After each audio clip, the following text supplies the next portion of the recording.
What is up, fine people of YouTube? Time to do all the housekeeping. Shut up, Cooper. You're late. Looks like I am live on Twitter. Okay, perfect. And live on YouTube.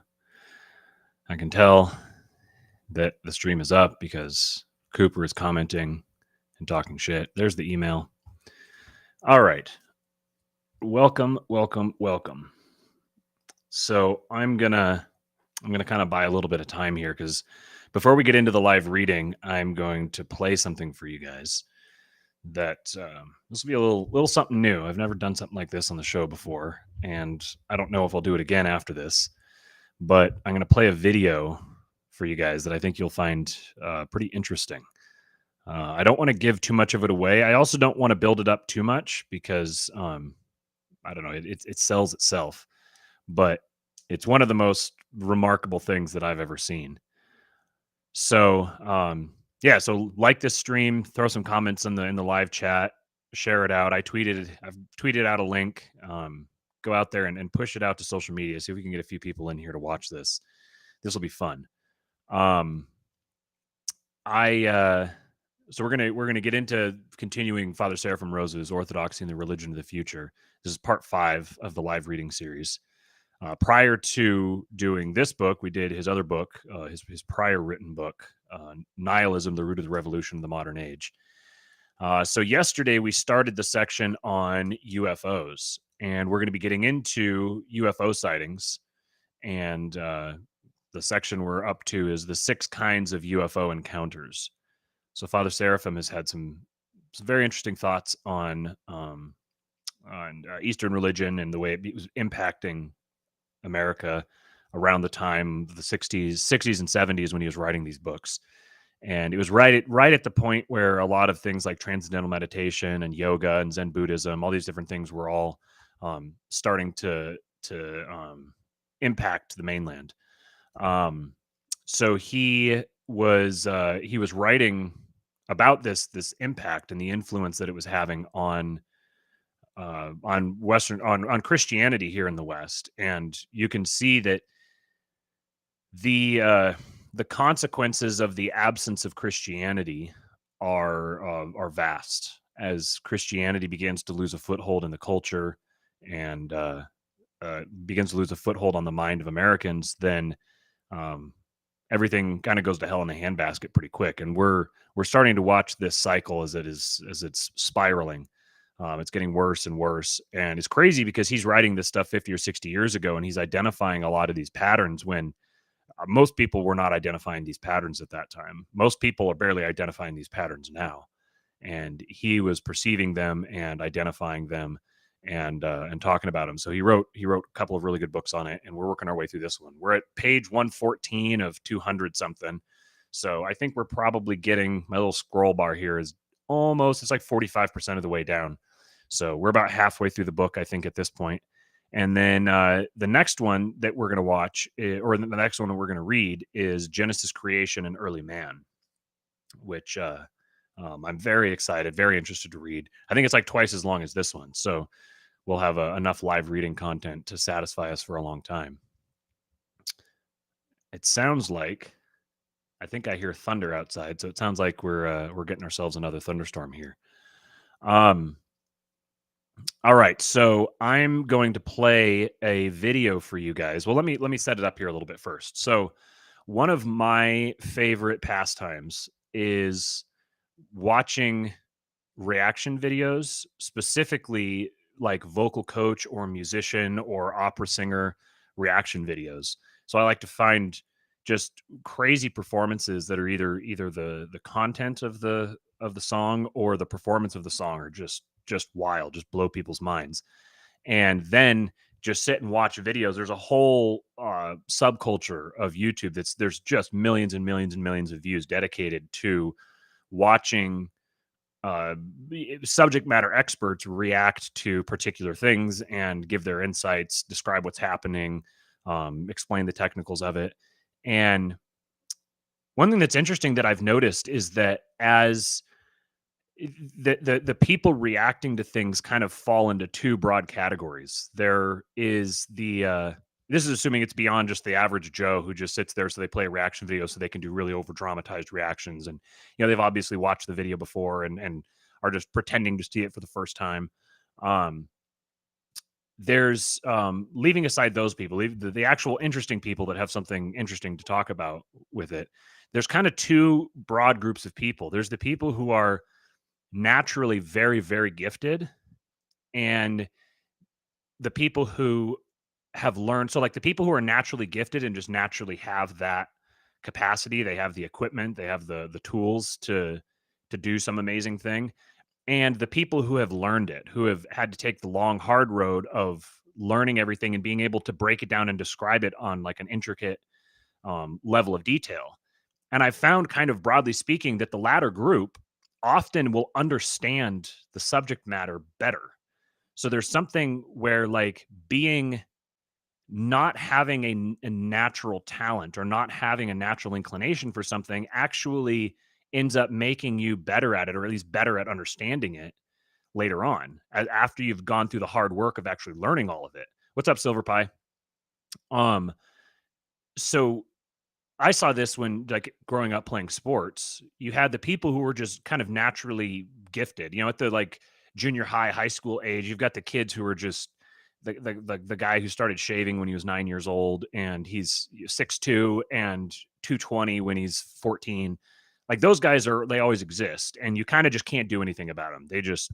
They're gonna they're just gonna roll everybody, and you just can't do anything about it.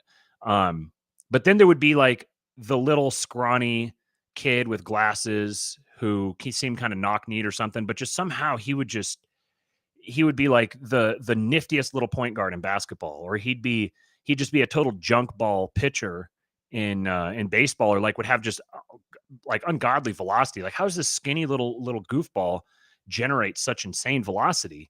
And often case, it was because these were the people who had to sit and really work and refine their skill.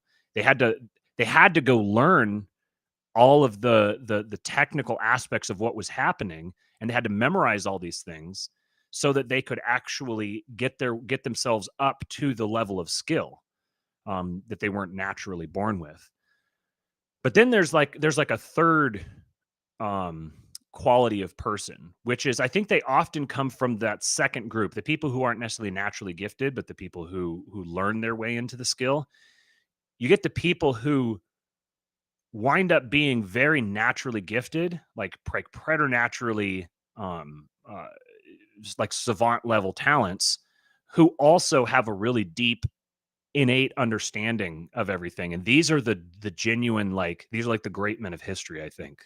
Obviously there's a lot of propaganda around many of the great men, but if you're speaking about the actual great men, the polymaths, they were often they would come from the latter category, the category that doesn't naturally have all the gifts and all the talent, but worked their way there. So I think obviously you can go in a spiritual direction with this, and there's a lot of um I know that's a harvest that is ripe for, or that's a crop that's ripe for harvest. You could harvest a lot from that. But anyway, so I just love sitting and watching just excellent, amazing people do amazing things, and I even more than that, I enjoy watching really talented, gifted, insightful people watch and react to and explain the things that the other people are doing, so I can understand it on a more technical level. I'm a real the fourth group of people that got hit by lightning. Yeah, TBD. We'll see how excellent it makes me. um, but it's just, I just enjoy just kind of sitting here and just kind of basking in the greatness, and experiencing the basking in my own greatness, of course. Experiencing the just experiencing people doing amazing things, I think is a great pastime. So I found myself, I have no idea where this has been years now that I've had this hobby. I found myself watching reaction videos to particular singers, and there is so I got to preface this with a few qualifications. So there are people get really, really rabid about their reaction videos. And there's like specific techniques that are expected where you have to, I mean, reacting to something that you've already seen is like cardinal sin number one. So I'm not reacting here. I'm not like I'm putting this out for you guys to react to because I've already seen it a countless number of times. Um, but and then there's just all kinds of etiquette, which is also an interesting. It's kind of an interesting pastime to me to watch little subcultures like that and watch the way that the etiquette develops. Sort of organically, you get a natural way that people are expect each other to react and respond to things, and um, so yeah, so I'm gonna play this video for you guys so you guys can be amazed by it. I don't know for sure if I know that with some artists, like they troll through YouTube and they copyright strike everybody's stuff, but there's supposed to be certain things that you can do under fair use, so then you don't get your video or your channel taken down over it. So reacting to something and or analyzing it is supposed to be covered under that. I think part of the way that you make that happen is you pause it periodically, so you don't just get one block of audio. So there's a lot of debate within these reaction communities over like the people who wanted to be paused and the people who just want to sit there and let it play through and watch you react to it in real time. This is especially an issue if you're watching something for the first time and there'll be like the big part of the song that everyone wants to see the reaction to, and someone will pause it just before it or right in the middle of it, and everyone's like, no, we're gonna unsubscribe and report you for harassment. Um, but in the interest of hopefully not getting the channel taken down or the video taken down, I'm going to pause it throughout and I'll have a few kind of comments and stuff to make. But none of these are anything that I say about is probably not going to be original because I obviously I've watched for this particular song that I'm going to show you. I think I've watched probably in the neighborhood of 250 reaction videos to it over the past year and a half, something like that. So I now hear every last little tiny bit of the song because you get enough people reacting to it, enough like trained vocal coaches and music teachers and stuff that each of them picks out something different. That's actually another thing that's very interesting to me is watching and evaluating the cognitive processing of the person who's reacting to the thing, because the thing that they pick out is going to be different from what someone else picks out, and then you start seeing patterns between certain personality types. Certain people are just more wired to pick up on more technical stuff. Other people are more wired to pick up on the more aesthetic stuff. And then every once in a while you find a channel where it's like the person just catches everything and they're really into it. And those are the great people to follow. So, anyways, let's get to this video. And then what I'll probably wind up doing is after the live stream, I'll probably chop it off and maybe put it out as a separate video. I also want to do a little experiment here with YouTube and see, like, this guy's videos. He has a whole group of fans that just follow around and watch all the reaction videos. And I'm curious to see if I don't say anything about him in the title or in the description, I want to see if the algorithm will push his videos, or push this video into that circle of people, because I want to see exactly how the algorithm works. So I'm not going to put the link or the title or anything like that in it. I'll tell you, I'll describe it to you, and you can go find it yourselves. But so let's throw this up here. And I want to make sure, since obviously you have to hear this, I want to make sure the audio is working. So do me a favor, those of you who are watching live, I'm going to hit play for just a second so you can kind of hear something, and then I'll wait for 20 seconds or so for it to catch up, and let me know if you're actually getting audio. I told it to share the audio. We know from experience that it doesn't always do that. So let's test it. Okay. Let me know if you were able to hear that. I'll kind of vamp here for 20 seconds or so and give you guys a chance for it to catch up. But this guy here, his name is Dimash Kudebergen. And he's a singer from Kazakhstan. Okay, good. You got audio. He's a singer from Kazakhstan. Do any of you guys know who this guy is? Have you already heard of him before? I'm curious to know that. He has made relatively little entrance into the American market. I think that it's kind of just a matter of time. But he's mostly just kind of like grassroots awareness from these kinds of reaction videos. Or of reaction videos to his songs. So this is from, I think he's now probably 25 or so, and this was 3 or 4 years ago, if I remember correctly. So, all right, I'm going to probably pause it every 30 seconds or so just to try to avoid any copyright strikes. But let's go with this.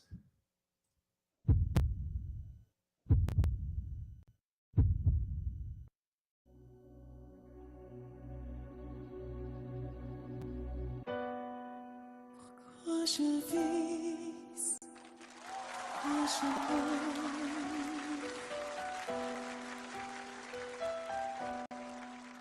pourquoi je ris, pourquoi je pleure. Voici le SOS d'un rien auditrice.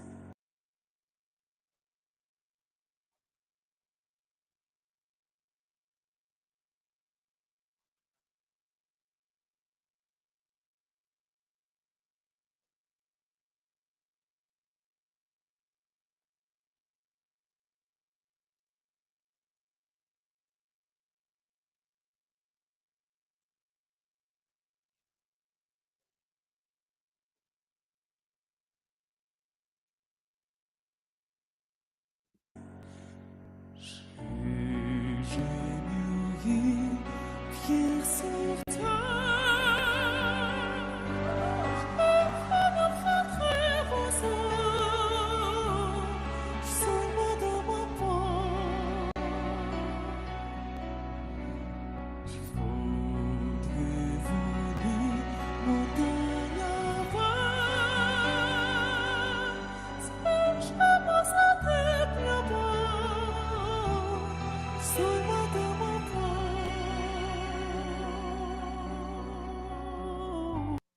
Okay, so what I said a minute ago when I was muted is that what I'd forgotten to mention was that he is on some kind of it was like a music performance show like American Idol or The Voice or something like that in one of the Asian countries. I don't know which one. It's my my American exceptionalism showing here, but obviously his voice is not at all what you would expect when you first saw him. I would love to be able to see him again for the first time and like experience his voice for the first time, but it's been very. I'm guessing that you probably didn't expect to hear what you heard, and you're going to continue not to expect to hear what you're hearing. Let's keep it going.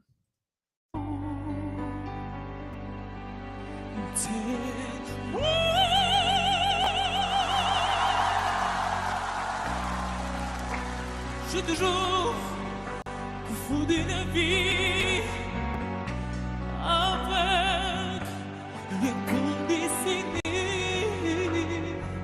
Je crois dans un vie, tu es à ma force, je sens quelque chose.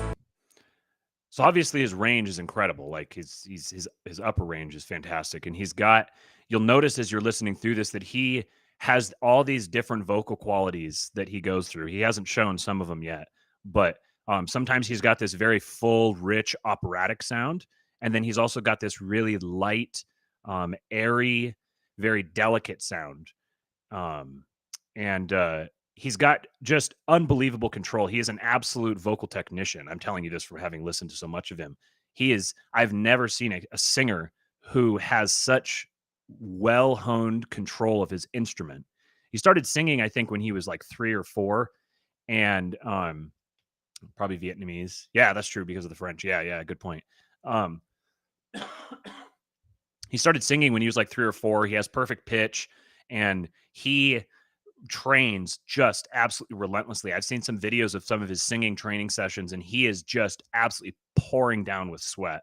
So he's one of these people who is just preternaturally gifted in terms of the actual talent that he was born with, the instrument that he carries around with him all the time. But he's also worked relentlessly to achieve absolute excellence with it. Let's keep going. Qui m'attire, voler.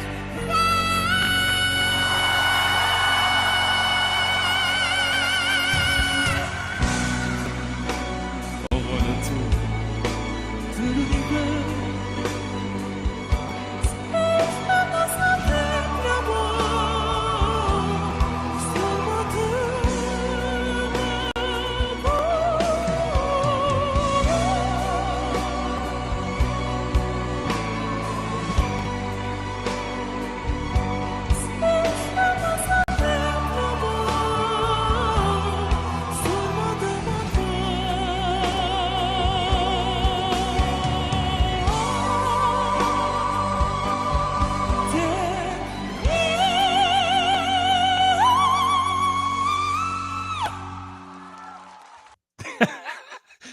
So that guy on the right, that's definitely me. Just every time I hear that, I've heard, again, I've listened to this song probably 500 times, and every time I hear it, it's just insane hearing the just the sheer quality of the vocal and his range. I think he's got like a 6.5 octave range. And there are videos of him singing notes that are off the top of the piano. He actually can get up there. And then I think he gets down for musical junkies out there. I think his lowest note he uses vocal fry, I think, but his lowest note is somewhere in like the B1, C2 range. And then he goes up off the top of the piano, like whistle register, Mariah Carey type stuff. We'll continue here.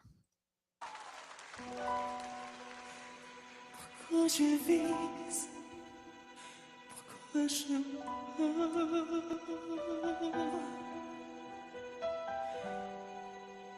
pourquoi je ris, pourquoi je pleure. J'y crois comme les autres, vérité notre monde.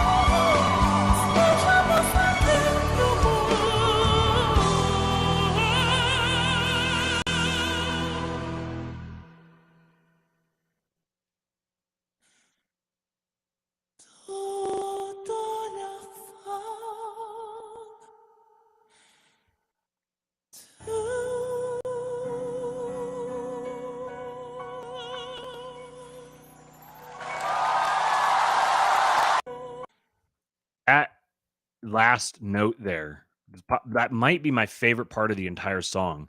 The way he comes off these just soaring, um, totally like majestic, otherworldly tones, and he settles down onto this. He lets the drama build up. He settles down, goes completely silent, and then he very lightly and delicately releases this note.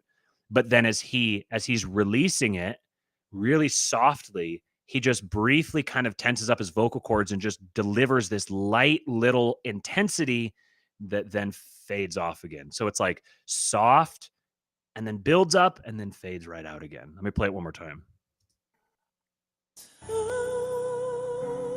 Soft, little build in intensity, and fades back out.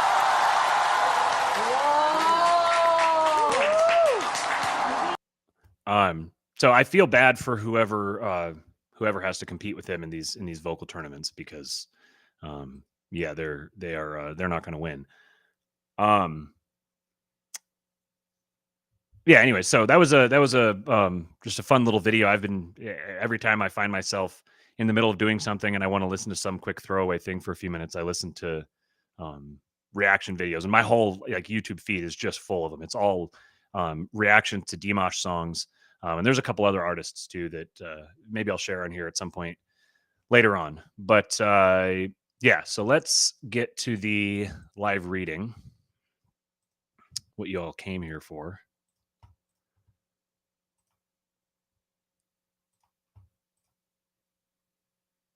All right. So I guess I kind of described the build up to this before we did that. So let's just launch into it. The 6 kinds of UFO encounters.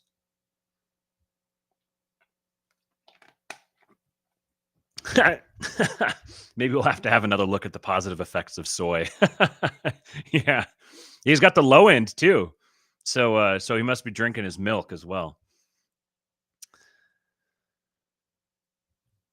Dr. Hynek, who has studied the question more thoroughly than any other distinguished scientist, so to go back, there can be no reasonable doubt that there is something behind the many thousands of serious UFO reports. So that's the end of the previous section. So Dr. Hynek, who has studied the question more thoroughly than any other distinguished scientist, has conveniently divided UFO phenomena into 6 general categories. The first, nocturnal lights, is the one most commonly reported and the least strange of all. Most such reports are easily explained as heavenly bodies, meteors, etc., and are not considered UFOs. Truly puzzling nocturnal lights, those that remain unidentified, which seem to display intelligent action but are not explainable as ordinary aircraft, are often seen by multiple witnesses, including police officers, airplane pilots, and airport tower operators. The second category of UFOs is daylight discs, whose behavior is close to that of nocturnal lights. These are the original flying saucers. And in fact, almost all of the unidentified sightings in this category are of discs which vary in shape from circular to cigar shaped.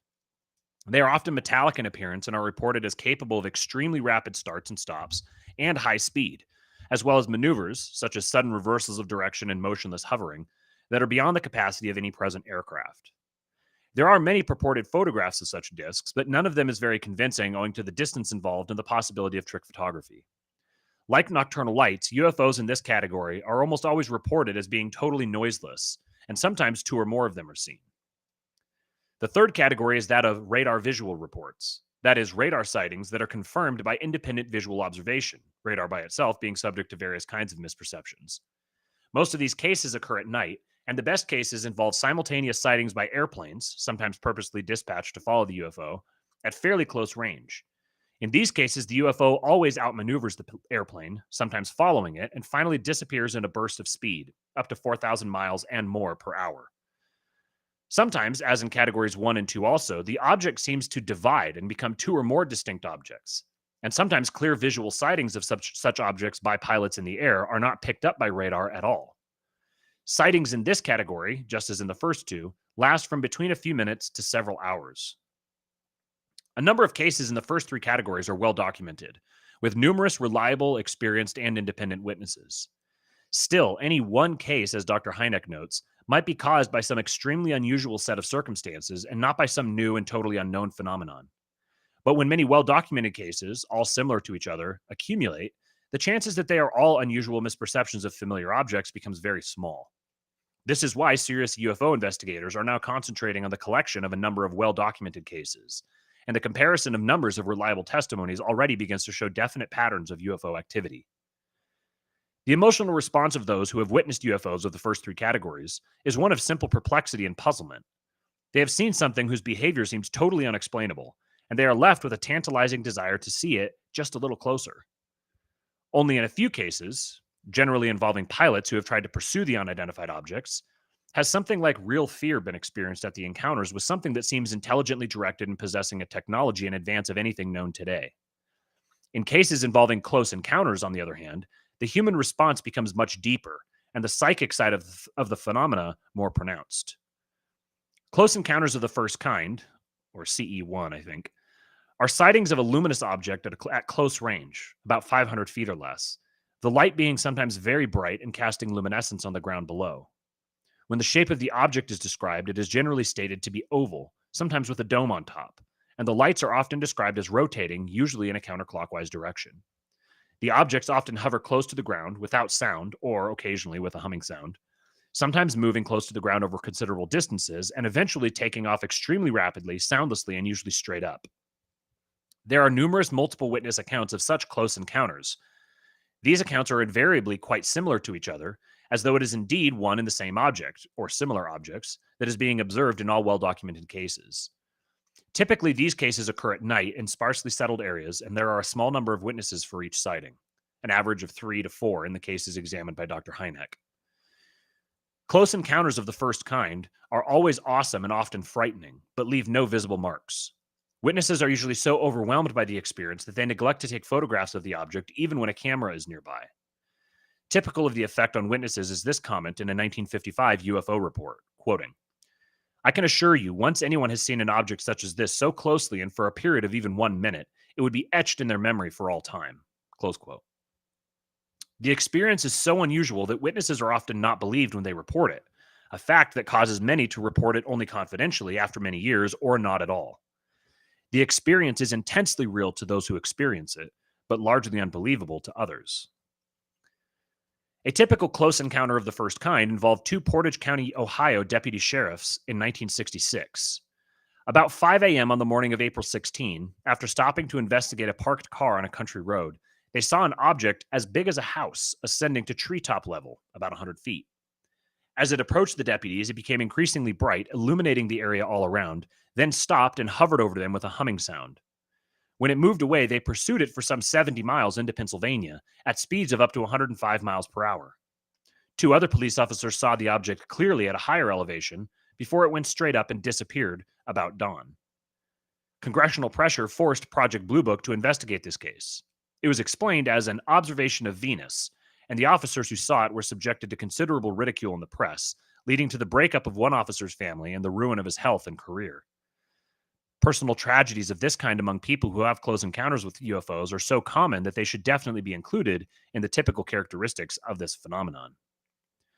Close encounters of the second kind, or CE2, are essentially similar to CE1 experiences, with the one difference that they leave some striking physical and/or psychological effect of their presence.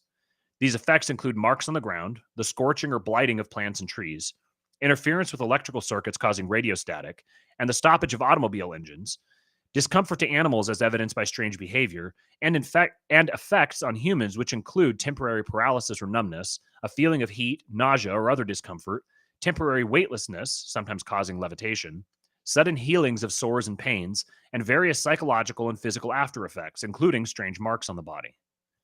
This kind of UFO encounter gives the greatest possibility for scientific investigation, since in addition to human testimony, there is physical evidence that can be examined. But little investigation has actually been undertaken, both because most scientists are afraid to get involved in the whole question of UFOs, and because the evidence itself is usually inconclusive or partially subjective.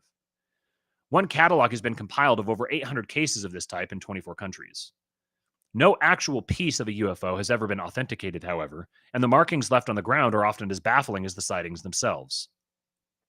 The most frequent marking left on the ground after a sighting, the UFO itself having been seen either on the ground or just above it, is a burned, dehydrated, or depressed area in the shape of a ring, usually 20 to 30 feet in diameter and 1 to 3 feet thick. These rings persist for weeks or months, and the interior of the ring, and sometimes the whole circle, is reported to be barren for a season or two after the sighting. A few chemical analyses of the soil in such rings have produced no definite conclusions as to the possible origin of this condition. Close encounters of the second kind often happen to persons during the night in isolated sections of road. In many similar cases, a glowing object lands in a field nearby or on the road in front of an automobile or truck. The engine and headlights on the automobile fail, and the occupants become terrified until the UFO leaves, often shooting suddenly straight up without a sound. The engine of the vehicle then can operate again and often comes on by itself. The strangest of all UFO reports are those that deal with close encounters of the third kind, CE3. That is, UFO experiences involving animated beings, occupants, or humanoids. The first thought of many people when hearing of such reports is to picture little green men and dismiss the whole phenomenon as unbelievable, a hoax or hallucination. However, the success of the recent American science fiction film, named precisely for this category of UFO phenomenon, Close Encounters of the Third Kind, for which Dr. Hynek served as technical consultant, together with evidence of the Gallup poll in 1974 that 54% of those who are aware of UFOs believe that they are real, and 46% of those interviewed believe in intelligent life on other planets. The percentage today would certainly be greater. Point to the rapidly increasing acceptance by contemporary men of the possibility of actual encounters with non-human intelligences.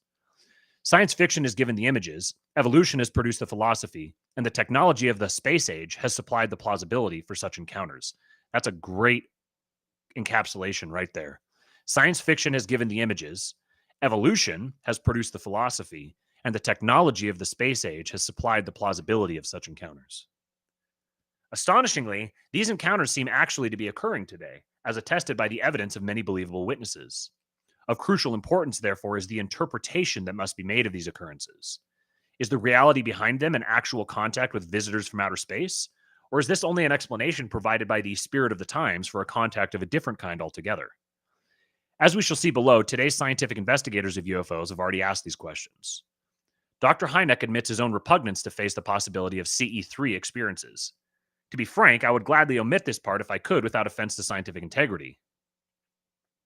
However, since his aim is scientific objectivity, he finds it impossible to ignore the well-documented cases from believable witnesses of this strange phenomenon.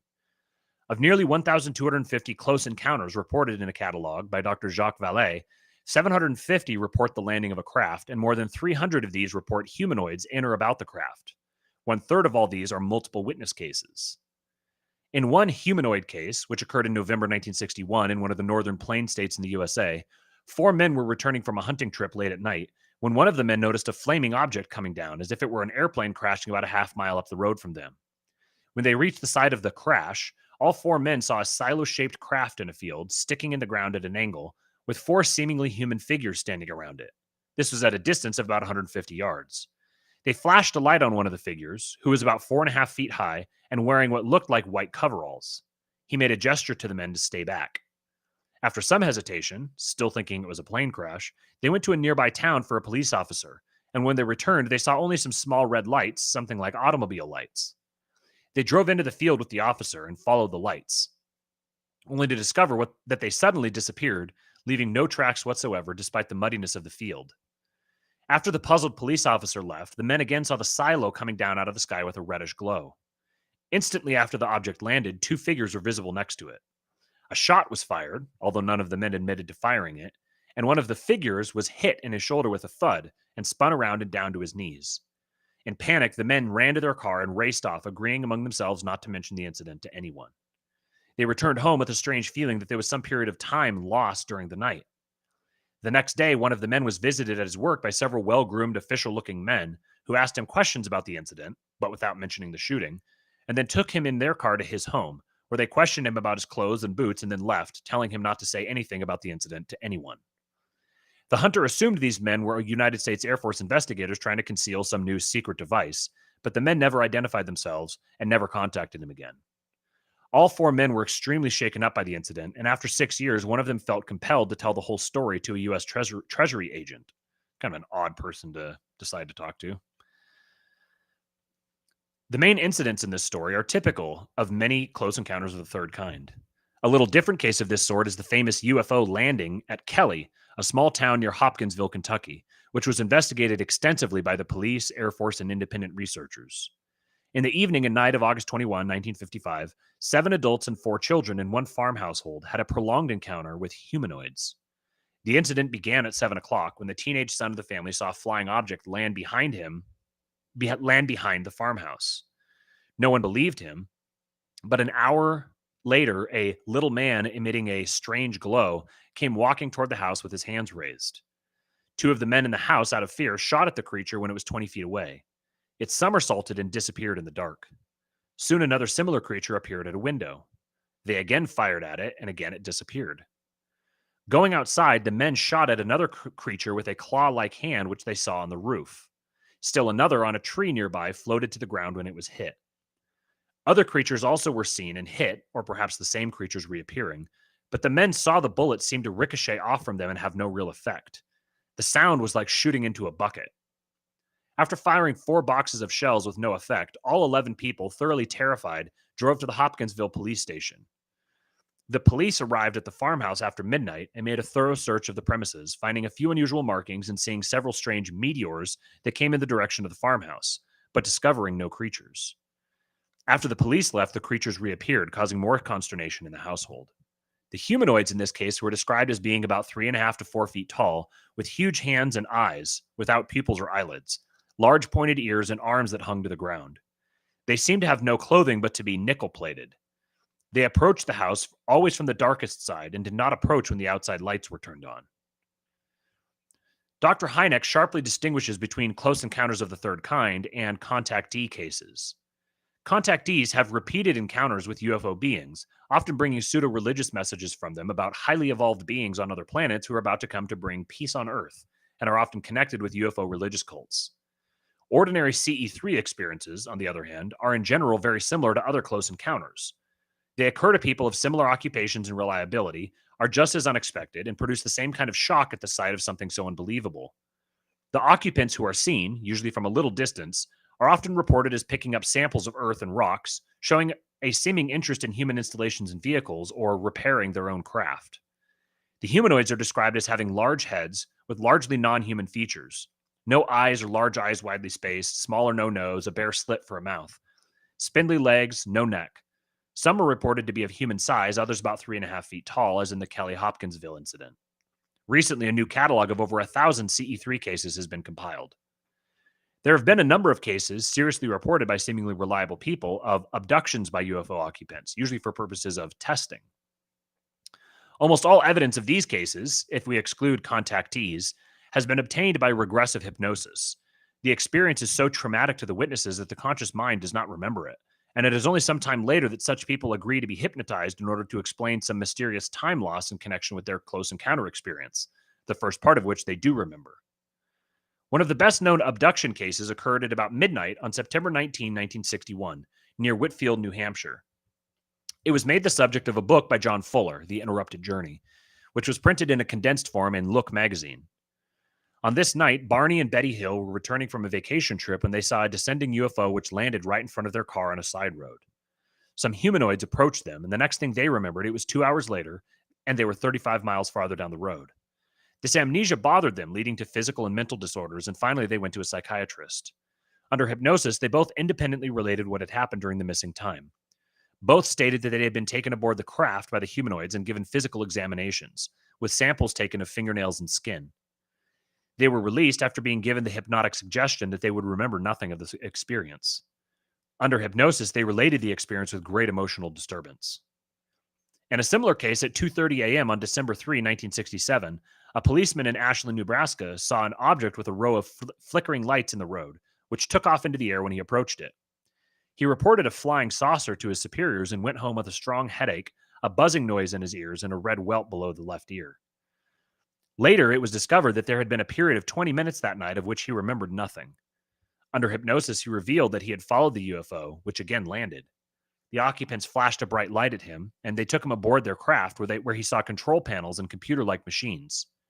An engineer in France had seen something similar when he was abducted for 18 days. The humanoids, wearing coveralls with a winged serpent emblem, told the policeman that they came from a nearby galaxy, had bases in the United States, and operated their craft by reverse electromagnetism. They contact people by chance and want to puzzle people. They released the man, telling him not to speak wisely about this night. At first sight, such incidents seem simply unbelievable, like some strange cases of hallucination or disordered imagination. But there have been too many of them now to dismiss them quite so easily. As reports of encounters with actual physical aircraft, to be sure, they are not very convincing. Further, psychiatrists themselves caution that the results of regressive hypnosis are very uncertain. The person being hypnotized is often not capable of distinguishing between actual experiences, and suggestions planted in his mind, whether by the hypnotist or by someone else at the time of the exposed close encounter. You just said that, Silver, by implanted memories. Two-Bit says machine elves and aliens seem related. Isn't that interesting? Let's continue. But even if these experiences are not fully real as objective phenomena in space and time, the very fact that so many of them have been implanted in human minds in recent years is already significant enough. Without doubt, there is something behind the abduction experiences also, and recently UFO investigators have begun to look in a different direction for an explanation of them. Such experiences, and especially the close encounters of the 1970s, are noticeably bound up with paranormal or occult phenomena. People sometimes have strange dreams just before seeing UFOs, or hear knocks on the door when no one is there, or have strange visitors afterwards. Some witnesses receive telepathic messages from UFO occupants. UFOs now sometimes simply materialize and dematerialize instead of coming and going at great speeds. Sometimes miraculous healings occur in their presence or when one is exposed to their light. But close encounters with UFOs have also resulted in leukemia and radiation sickness. Often there are tragic psychological effects: personality deterioration, insanity, suicide. The increase of the psychic component in UFO sightings has led researchers to seek similarities between UFO experiences and occult phenomena, and to seek the key to understanding UFOs in the psychic effects they produce. Many researchers note the similarity between UFO phenomena and 19th century Spiritism, which also combines psychic phenomena with strange physical effects, but with a more primitive technology. In general, the 1970s have seen a narrowing of the gap between the normal UFO phenomena of the past and the UFO cults, in accordance with the increased receptivity of mankind in this decade to occult practices. Explanation of the UFO phenomena. Thank goodness. Glad we're going to get an explanation. Dr. Jacques Vallée's newest book on UFOs, The Invisible College, reveals what reputable scientific researchers are now thinking about them. He believes that we are now very close to understanding what they are. He notes that the idea of extraterrestrial intelligent life has, in a few years, become astonishingly fashionable, among scientists as well as fortune tellers. As a result, excuse me. As a result, hold on. Sorry, my windows got messed up. He notes that the idea of extraterrestrial intelligent life has, in a few years, become astonishingly fashionable among scientists as well as fortune tellers as a result of a great thirst for contact with superior minds that will provide guidance for our poor, harassed, hectic planet. He significantly sees that the idea of visitors from outer space has become the great myth or wonderful untruth of our times. Quoting, it has become very important for large numbers of people to expect visitors from outer space. Yet he finds it naive to believe in this myth. Quoting again, this explanation is too simple minded to account for the diversity of the reported behavior of the occupants and their perceived interaction with human beings. Dr. Hynek has noted that in order to explain the various effects produced by UFOs, we must assume that they are a phenomenon that undoubtedly has physical effects, but also has the attributes of the psychic world. Dr. Vallée believes that they are constructed both as physical craft, a fact which has long appeared to me undeniable, and as psychic devices, whose exact properties remain to be defined.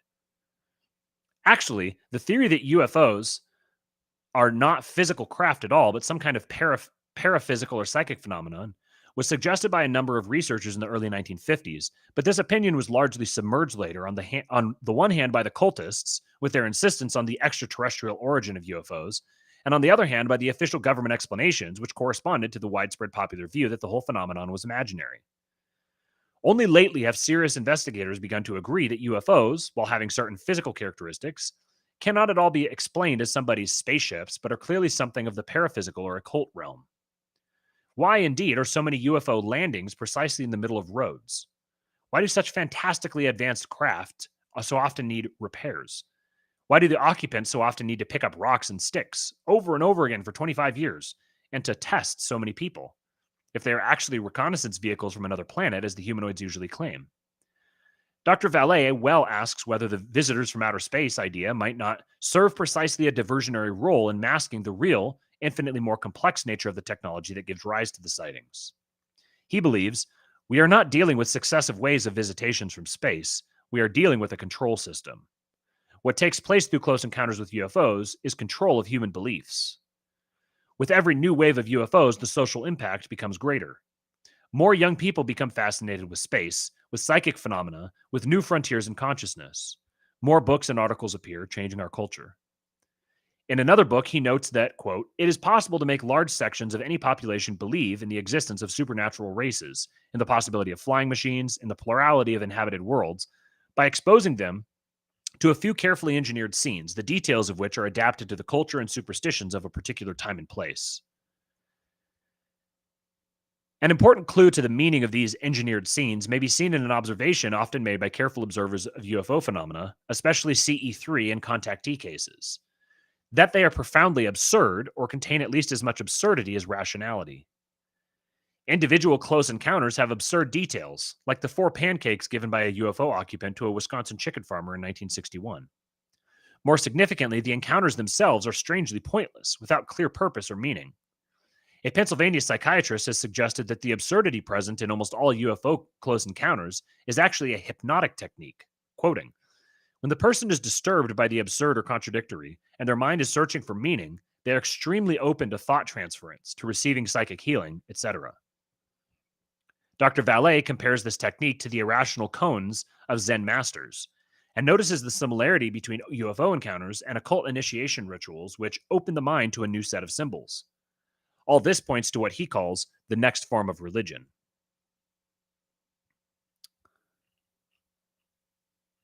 Thus, UFO encounters are but a contemporary form of an occult phenomenon which has existed throughout the centuries. Men have abandoned Christianity and look for saviors from outer space, and therefore for the phenomenon supplies images of spacecraft and space beings. But what is this phenomenon? Who is doing the engineering, and to what purpose? Today's investigators have already supplied the answers to at least the first 2 questions, although, being without competence in the realm of religious phenomena, they do not fully understand the significance of what they have found. One investigator, Brad Steger, an Iowa College professor who has written several books on the subject, after a recent detailed study of the Air Force Blue Book files, concluded, We are dealing with a multidimensional paraphysical phenomenon which is largely indigenous to planet Earth. Doctors Hynek and Valle have advanced the hypothesis of earthbound aliens to account for UFO phenomena and speculate on interlocking universes right here on Earth from which they might come, much as poltergeists produce physical effects while remaining themselves invisible. John Keel, who began his UFO investigation as a skeptic and is himself an agnostic in religion, writes, "The real UFO story is one of ghosts and phantoms and strange mental aberrations, of an invisible world which surrounds us and occasionally engulfs us. It is a world of illusion, where reality itself is distorted by strange forces which can seemingly manipulate space, time, and physical matter, forces which are almost entirely beyond our powers of comprehension. The UFO manifestations seem to be, by and large, merely minor variations of the age-old demonological phenomenon." In a recent bibliography of UFO phenomena prepared by the Library of Congress for the United States Air Force Office of Scientific Research, the introduction states that, quote, "Many of the UFO reports now being published in the popular press recount alleged incidents that are strikingly similar to demonic possession and psychic phenomena which have long been known to theologians and parapsychologists." Close quote. Most UFO researchers are now turning to the occult realm and to demonology for insight into the phenomena they are studying. Several recent studies of UFOs by evangelical Protestants put all this together and put all this evidence together and come to the conclusion that UFO phenomena are simply and precisely demonic in origin. The Orthodox Christian investigator can hardly come to a different conclusion. Some or many of the experiences, it may be, are the result of hoaxes or hallucinations. But it is simply impossible to dismiss all of the many thousands of UFO reports in this way. A great number of modern mediums and their spiritistic phenomena are also fraudulent. But mediumistic spiritism itself, when it is genuine, undeniably produces real paranormal phenomena under the action of demons. UFO phenomena, having the same source, are no less real. Case histories of people who have been drawn into contact with UFOs reveal the standard characteristics which go with involvement with demons in the occult realm. A police officer in Southern California, for example, began to see UFOs in June 1966 and thereafter saw them frequently, almost always at night. After one landing, he and his wife saw distinct traces of the UFO on the ground. Quote, "During these weeks of tantalizing sightings, I became totally obsessed with the UFOs, convinced that something great was about to happen. I abandoned my daily Bible reading and turned my back on God as I began reading every UFO book I could lay my hands on. Many nights I watched in vain, trying to mentally communicate with what I then thought were extraterrestrial beings, almost praying to them to appear and establish some sort of contact with me. Finally, he had a close encounter with a craft some 80 feet in diameter with rotating white, red, and green lights. It sped off and left him still expecting something great to happen, but nothing ever did happen. The UFOs ceased appearing, and in his frustration, he turned to alcohol, depression, and thoughts of suicide until his conversion to Christ ended this period of his life. People who have actually contacted the UFO beings have much worse experiences. The beings sometimes literally possess them and try to kill them when they resist. Such cases effectively remind us that, quite apart from the meaning of UFO phenomena as a whole, each UFO close encounter has the specific purpose of deceiving the individual who is contacted and leading him, if not to further contacts and spreading of the UFO message, then at least to personal spiritual confusion and disorientation. The most puzzling aspect of UFO phenomena to most researchers, namely the strange mingling of physical and psychic characteristics in them, is no puzzle at all to readers of Orthodox spiritual books, especially the lives of saints. Demons also have physical bodies, although the matter in them is of such subtlety that it cannot be perceived by men unless their spiritual doors of perception are opened, whether with God's will, as in the case of holy men, or against it, as in the case of sorcerers and mediums. The Orthodox doctrine of demons and angels, their manifestations, and the human perception of them, as summarized by the great Orthodox father of the 19th century, Bishop Ignatius Branchanoff, is set forth in the book The Soul After Death, St. Herman Brothers, Platino, California, in 1979. Orthodox literature has many examples of demonic manifestations which fit precisely the UFO pattern. Apparitions of solid beings and objects, whether demons themselves or their illusionary creations, which suddenly materialize and dematerialize, always with the aim of awing and confusing people and ultimately leading them to perdition. The lives of the 4th century St. Anthony the Great and the 3rd century St. Cyprian the former sorcerer are filled with such incidents. The life of St. Martin of Tours by his disciple Sulpicius Severus has an interesting example of demonic power in connection with a strange physical manifestation which closely parallels to today's UFO close encounters. A certain youth named Anatolius became a monk near St. Martin's Monastery, but out of false humility, he became the victim of demonic deception. He fancied that he conversed with angels, and in order to persuade others of his sanctity, these angels agreed to give him a shining robe from out of heaven as a sign of the power of God that dwelt in the youth. One night, about midnight, there was a tremendous thudding of dancing feet and a murmuring as of many voices in the hermitage, and Anatolius' cell became ablaze with light. Then came silence, and the deceived one emerged from his cell with the heavenly garment. A light was brought, and all carefully inspected the garment. It was exceedingly soft, with a surpassing luster, and of a brilliant scarlet, but it was impossible to tell the nature of the material. At the same time, under the most exact scrutiny of eyes and fingers, it seemed to be a garment and nothing else. The following morning, Anatolius' spiritual father took him by the hand in order to lead him to St. Martin to discover whether this was actually a trick of the devil. In fear, the deceived one refused to go, and when he was being forced to go against his will between the hands of those who were dragging him, the garment disappeared. The author of the account, who either witnessed the incident himself or had it from eyewitnesses, concludes that the devil was unable to keep up his illusions or conceal their nature when they were to be submitted to Martin's eyes. It was so fully within his power to see the devil that he recognized him under any form, whether he kept to his own character or changed himself into any of the various shapes of spiritual wickedness, including the forms of pagan gods and the appearance of Christ himself with royal robes and crown and enveloped in a bright red light. It is clear that the manifestations of today's flying saucers are quite within the technology of demons. Indeed, nothing else can explain them as well. The multifarious demonic deceptions of Orthodox literature have been adapted to the mythology of outer space, nothing more. The Anatolius mentioned above would be known today simply as a contactee. And the purpose of the unidentified object in such accounts is clear: to awe the beholders with a sense of the mysterious and to produce proof of the higher intelligences, angels if the victim believes in them, or space visitors for modern men, and thereby to gain trust for the message they wish to communicate. We shall look at this message below. A demonic kidnapping, quite close to UFO abductions, is described in the life of Saint Nilus of Sora, the 15th century founder of skeet life in Russia. Some time after the saint's death, there lived in his monastery a certain priest with his son.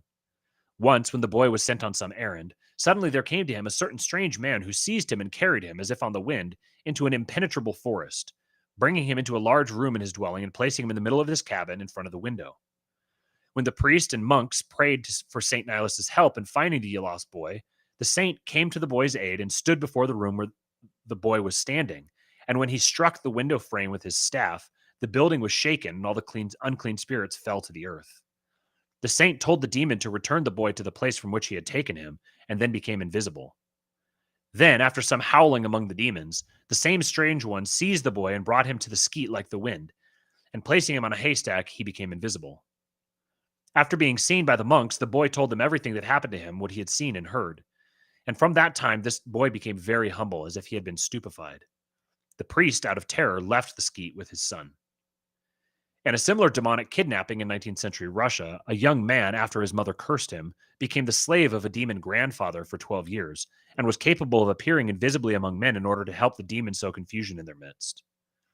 Such true stories of demonic activity were commonplace in earlier centuries. It is a sign of the spiritual crisis of today that modern men, for all their proud enlightenment and wisdom, are becoming once more aware of such experiences, but no longer have the Christian framework with which to explain them. Contemporary UFO researchers seeking for an explanation of phenomena which have become too noticeable to overlook any longer have joined today's psychic researchers in an attempt to formulate a unified field theory that will encompass psychic as well as physical phenomena. But such researchers only continue the approach of enlightened modern men and trust their scientific observations to give them answers in a spiritual realm that cannot be approached objectively at all, but only with faith. The physical world is morally neutral and may be known relatively well by an objective observer. But the invisible spiritual realm comprises beings both good and evil, and the objective observer has no means of distinguishing one from the other unless he accepts the revelation which the invisible God has made of them to man. Thus, today's UFO researchers place the divine inspiration of the Bible on the same level as the satanically inspired automatic writing of Spiritism, and they do not distinguish between the actions of angels and those of demons. They know now, after a long period when materialistic prejudices reigned among scientists, that there is a non-physical realm that is real, and they see its effects in UFO phenomena. But as long as they approach this realm scientifically, They will be just as easily deceived by the unseen powers as the most naive contactee. When they try to determine who or what is behind the UFO phenomena and what the purpose of the phenomena might be, they are forced to indulge in the wildest speculations.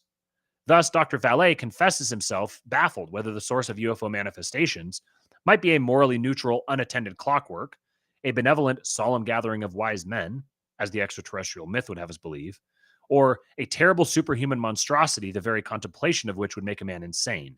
That is, the activities of demons. A true evaluation of the UFO experience may be made only on the basis of Christian revelation and experience, and is accessible only to the humble Christian believer who trusts these sources. To be sure, it is not given to man entirely to explain the invisible world of angels and demons, but enough Christian knowledge has been given us to know how these beings act in our world and how we should respond to their actions, particularly in escaping the nets of the demons. UFO researchers have come to the conclusion that the phenomena they have studied are essentially identical with phenomena that used to be called demonic. But only the Christian, the Orthodox Christian, who is enlightened by the patristic understanding of Scripture and the 2,000-year experience of saints' encounters with visible beings, is able to know the full meaning of this conclusion. The meaning of UFOs. What then is the meaning of the UFO phenomena in our time? Why have they appeared just at this time in history? What is their message? To what future do they point? First, UFO phenomena are but one part of an astonishing outpouring of paranormal events, what just a few years ago most people would have considered as miracles. Dr. Vallée, in The Invisible College, expresses the secular appreciation of this fact. Observations of unusual events suddenly loom into our environment by the thousands, causing a general shifting of man's belief patterns and his entire relationship to the concept of the invisible. Something is happening to human consciousness. The same powerful force that has influenced the human race in the past is again influencing it now. In Christian language, this means a new demonic outpouring is being loosed upon mankind. In the Christian apocalyptic view, see the end of this book, we can see that the power which until now has restrained the final and most terrible manifestation of demonic activity on earth has been taken away. Orthodox Christian government and public order, whose chief representative on earth was the Orthodox Emperor, and the Orthodox Christian worldview no longer exist as a whole, and Satan has been loosed out of his prison, where he was kept by the grace of the Church of Christ in order to deceive the nations and prepare them to worship Antichrist at the end of the age. Perhaps never since the beginning of the Christian era have demons appeared so openly and extensively as today. The visitors from outer space theory is but one of the many pretexts they are using to gain acceptance for the idea that higher beings are now to take charge of the destiny of mankind. Many of the reports of Bigfoot and other monsters show the same occult characteristics as UFO sightings, and often they occur in connection with such sightings. That's interesting you brought up Bigfoot, because that was another thing I wanted to mention. Like, that's something that's been particularly fascinating to me for a long time. And I would have assumed that's probably what he would attribute it to, but it's interesting to hear him say it. Second, UFOs are but the newest of the mediumistic techniques by which the devil gains initiates into his occult realm. They are a terrible sign that man has become susceptible to demonic influence as never before in the Christian era. In the 19th century, it was usually necessary to seek out dark seance rooms in order to enter into contact with demons. But now one need only look into the sky, usually at night, it is true. Mankind has lost what remained of basic Christian understanding up to now, and now passively places itself at the disposal of whatever powers may descend from the sky. The new film, Close Encounters of the Third Kind, is a shocking revelation of how superstitious post-Christian man has become, ready in an instant to and unquestioningly to believe and follow hardly disguised demons wherever they might lead. Two other recently discovered paranormal phenomena reveal how boldly the demons are now making use of physical means, in particular modern technical devices, in order to enter into contact with men. First, one Latvian researcher, now followed by others, has discovered the phenomenon of mysterious voices which appear unexplainably on tape recorders, even when the recording is done under clinical conditions in a totally soundless atmosphere, with results very similar to those of seances. The presence of a medium or psychic in the room seems to help the phenomenon. Second, metallic-voiced space people for some time have supposedly been using the telephone to communicate with both the contactees and UFO researchers. The possibility of a hoax in such a phenomenon, of course, is high. But in recent years, the voices of the dead, convincing to those who are contacted, have been heard in telephone conversations with their loved ones. It can hardly be denied, as the reporter of this phenomenon notes, that the demons of old are marching among us again. to a degree unheard of in the past. Third, the message of the UFOs is prepare for Antichrist. The savior of the apostate world is coming to rule it. Perhaps he himself will come in the air in order to complete his impersonation of Christ. Perhaps only the visitors from outer space will land publicly in order to offer cosmic worship of their master. Perhaps the fire from heaven will be only a part of the great demonic spectacles of the last times. At any rate, the message for contemporary mankind is expect deliverance, not from the Christian revelation and faith in an unseen God, but from vehicles in the sky. It is one of the signs of the last times that there shall be terrors and great signs from heaven. Even 100 years ago, Bishop Ignatius, I can never pronounce this right, Brianchaninov, in his book on miracles and signs, remarked on the striving to be encountered in contemporary Christian society to see miracles and even perform miracles. Such a striving reveals the self-deception founded on self-esteem and vainglory that dwells in the soul and possesses it. Vainglory reference, shout out 2-Bit Podcast. True wonder workers have decreased and grown extinct, but people thirst for miracles more than ever before. We are gradually coming near to the time when a vast arena is to be opened up for numerous and striking false miracles, to draw to perdition those unfortunate offspring of fleshly wisdom who will be seduced and deceived by these miracles. Of special interest to UFO investigators, quote, the miracles of Antichrist will be chiefly manifested in the aerial realm, where Satan chiefly has his dominion. The signs will act most of all on the sense of sight, charming and deceiving it. St. John the theologian, beholding in Revelation the events that are to precede the end of the world, says that Antichrist will perform great signs and will even make fire to come down out of heaven upon the earth in the sight of men. This is the sign indicated by Scripture as the highest of the signs of Antichrist, and the place of this sign is the air. It will be a splendid and terrible spectacle. St. Simeon the New Theologian, for this reason, remarks that the struggler of prayer should quite rarely look into the sky out of fear of the evil spirits in the air who cause many and various deceptions in the air. Men will not understand that the miracles of Antichrist have no good rational purpose, no definite meaning, that they are foreign to truth, filled with lies, that they are a monstrous, malicious, meaningless play acting, which increases in order to astonish, to reduce to perplexity and oblivion, to deceive, to seduce, to attract by the fascination of a pompous, empty, stupid effect. All demonic manifestations have the characteristic that even the slightest heed paid to them is dangerous. From such heedfulness alone, allowed even without any sympathy for the manifestation, one may be sealed with a most harmful impression and subjected to a serious temptation. Thousands of UFO contactees and even simple witnesses have experienced the dreadful truth of these words. Few have escaped once they become deeply involved. Even the secular investigators of UFO phenomena have seen fit to warn people against their dangers. John Keel, for example, writes, dabbling with UFOs can be seen as dangerous as dabbling with black magic.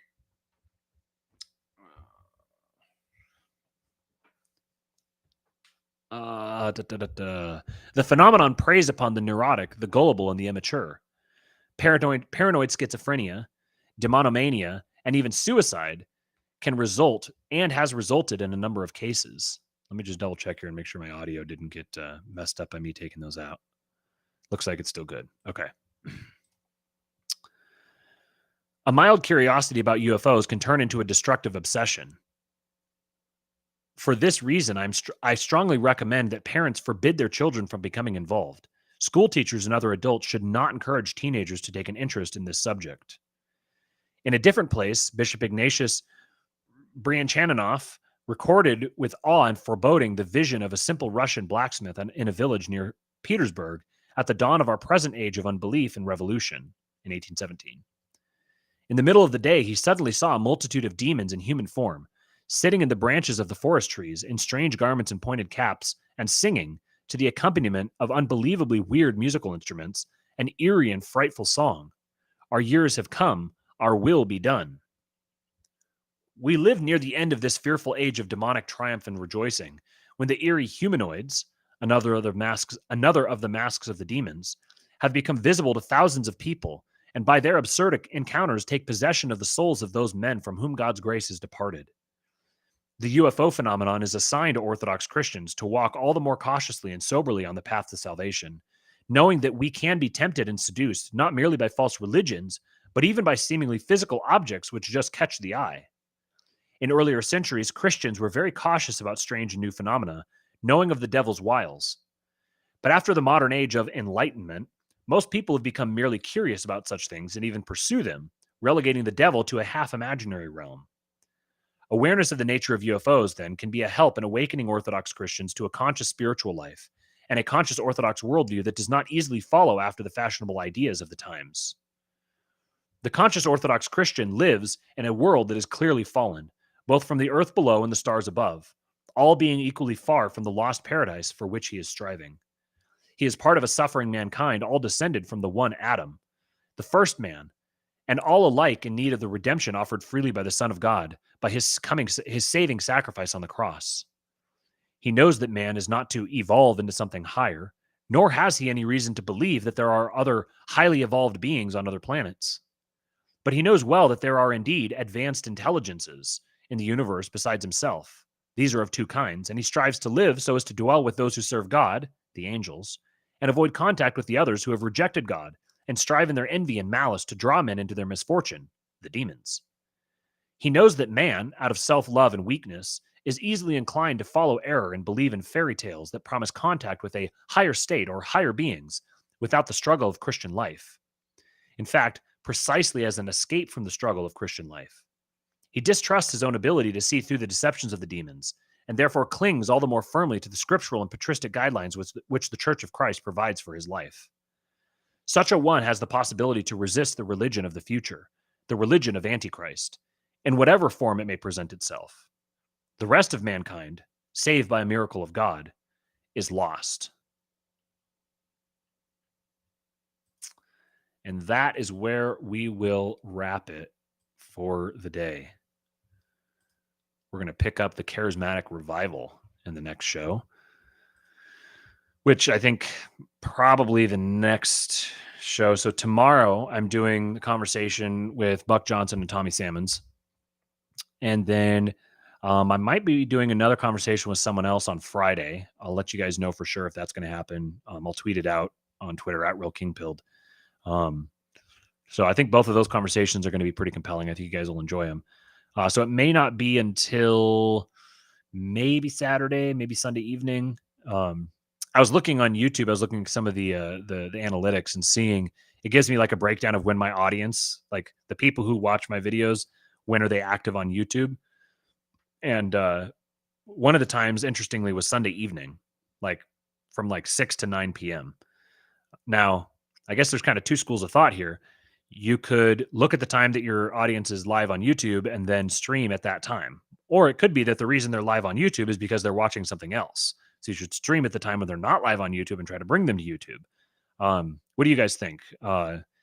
Is Sunday evening, is that a like 6 to 9 p.m.? Is that viable at all is that a time when you would watch something?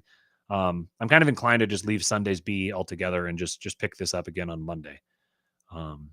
So one thought that I had finishing up from the reading, one thing that just keeps standing out to me is that the rise of Antichrist is the church is responsible for the rise of Antichrist, because it's as the church is diminished, as the church does not fulfill its responsibilities, as the people within the church don't fulfill their responsibilities, allow themselves to be drawn away, the rest of the society is drawn away with them. There's an interesting idea that I've heard Jonathan Pajot mention a few times that I'm not going to weigh in on because it is outside my domain here, but he's talked about speaking in like typological terms, or like the symbolic world terms. He's talked about the death of the church and this idea that the church is the body of Christ, and that there's going to be a point where the death of the church is going to be necessary, or something like that. This is an idea I want to hear more from him about, and I get the sense that he's kind of a little reluctant to really elaborate on it. I've just heard him allude to it a few times, but it's kind of an interesting thought that as we're going through each day, thinking about the future, planning for the future. I know a lot of people have the sense of that there's going to be some kind of great revival, and perhaps there is. We've been living in the end times for 2,000 years. There's the idea that there's going to be a coming age of like the rise of the church. The church is going to be restored, and there's going to be another Saint Constantine and that sort of thing, and perhaps there will. And so it's good to be prepared and to ensure that if that's happening, that you're there to play your role in it. On the flip side, maybe that's never going to happen. Maybe there is never going to be another Saint Constantine. And this is part of I think there's a way you can understand biblical prophecy in that sense. So anyways, I don't really have any big conclusions to draw, just kind of some thoughts that have been sparked through reading this. And I am looking forward to reading more. Shout out Grandpa Cooper. We're going to be getting into the charismatic revival section of the book, which is particularly relevant to him coming from his Pentecostal background. So thank you for being here, guys. Appreciate you. Thanks for listening. Thank you for indulging my music reaction video sicko-ness at the beginning. I'm a true sicko, and I appreciate you guys entertaining me. So I will see you guys later. I got to do all the housekeeping stuff. So like, share, comment, subscribe, notification bell, all those sorts of things. I'm also on Rumble. The videos are mirrored to Rumble, and so you can watch there if you don't want to support YouTube. You can also follow me on Twitter at RealKingPilled, and then if you want to join the Discord for the supporting listeners for the show, then go to subscribestar.com/kingpilled, and you can sign up there, get you added to the Discord. Got a great group of people in there. We've had some interesting conversations lately. We were talking the other day about this debate that's kind of been going around on Orthodox Twitter, where you've got guys who sort of position themselves as Orthodox who are coming out against the transcendental argument for God and presuppositional apologetics and that sort of thing. So we were having a conversation about that in there last night. So we have a lot of fun and would enjoy any of the rest of you who want to come in there and join us. So until next time, toodaloo.